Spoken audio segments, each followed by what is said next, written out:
will begin by saying that I've worked as a psychologist for 25 years in the field, and discovering constellation work has really changed my perspective on a lot of the work I do. And first time I read a book on family constellation, I was struck with the universal truth that spoke out of that. It all made perfect sense. It's, you know, these are things that make sense from a tribal kind of background, and you instinctively know they're right.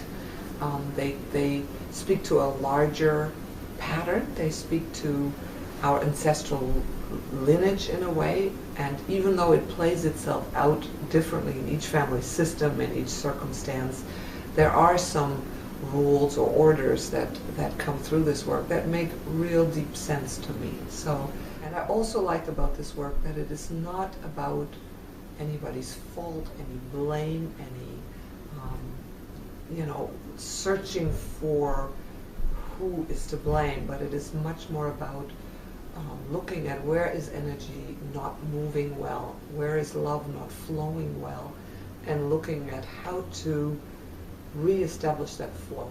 What might be the difficulties in the way, what might be the limitations. So if you think about a camera with its lens, often we look at problems and we're so zoomed in on the problem that we really cannot see the bigger picture.